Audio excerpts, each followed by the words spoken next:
আমরা এমন কিছু নিয়ে ব্যস্ত যেটা হচ্ছে চানাচুরের মতন আমাদের খুব মুখরোচক কিছু খাদ্য দেয়। যারা জবাব দিতে চান না তারা কোনো না কোনোভাবে মাথা ঘুরিয়ে রাখতে পছন্দ করেন। পররাষ্ট্রনীতির এগেইনস্টে আমার দেশের আত্মবিশ্বাস কতটুকু এটার উপরে। তো সুতরাং আমাদেরকে এটা নিয়ে চিন্তা ভাবনা করতে হবে, কথা বলতে হবে, এটা হচ্ছে ব্যাপার।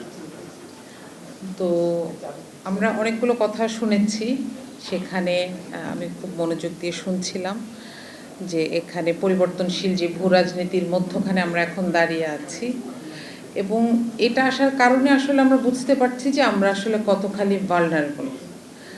আমাদেরকে কষ্ট দেওয়ার জন্য, আমাদের জীবনযাপনকে বন্ধ করে দেওয়ার জন্য শুধু একটা রেগুলেটর দরকার, যে এখানে একটু কারেন্টটা বন্ধ করে দেওয়া হবে, একটু গ্যাসটা বন্ধ করে দেওয়া হবে, এবং এটার দায়িত্ব নিতে পারছে না। আমি গতকাল বলছিলাম একটা জায়গায় যে আসলে দেখেন এত বড় একটা ক্রাইসিস, জেডআই ওয়াটার ট্যাঙ্ক দিচ্ছে আজীবন ওয়ারেন্টি।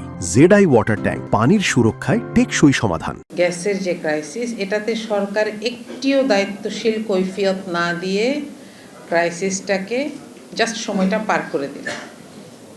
কিন্তু এই সময়ের মধ্যে এই সরকারকে যারা ভোট দিয়েছেন এবং দেন নাই, এই সবাই কেমন ছিল, কেমন আছে, কেউ একটা কথাও বলেন নাই। এটাতে আরেকটা সৌভাগ্য ছিল যে এখানে আসলে অধিবেশন চলছে না সংসদের, এ কারণে আমরাও যে খুব বেশি প্রশ্ন করতে পারবো, তাদেরকে দিয়ে কথা বলাতে পারবো, তাদের রেসপন্সগুলো আপনাদেরকে জানাতে পারবো, এই সুযোগটা আমরা পাইনি। এটাই হয় আসলে। আমরা যে জীবনীগুলোর কথা শুনলাম, যে যারা জবাব দিতে চান না তারা কোনো না কোনোভাবে মাথা ঘুরিয়ে রাখতে পছন্দ করেন, এবং আমরা দেখলাম যে আমরা আসলে ব্যস্ত, অনেক কিছু নিয়ে ব্যস্ত। আপনারা একটা জিনিস খেয়াল করেছেন কিনা, আজকে সকালে একটা লাশ পাওয়া গেছে। কোথায় বলেন? মানিকগঞ্জে, শহীদ মিনারের সাথে ঝুলানো। আমাদের বাংলাদেশটা আসলে এইটা।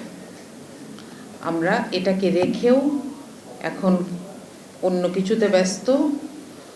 আমরা একজনের চোখ চলে যাচ্ছে, একজন শহীদ সালাউদ্দিন গতকাল একজন মারা গেছেন, তার জন্য ব্যস্ত নাই।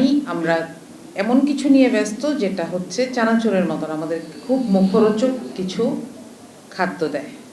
আমাদের কথা বলতে ভাল লাগে, মুখটা চালাতে ভাল লাগে, সেই জায়গায়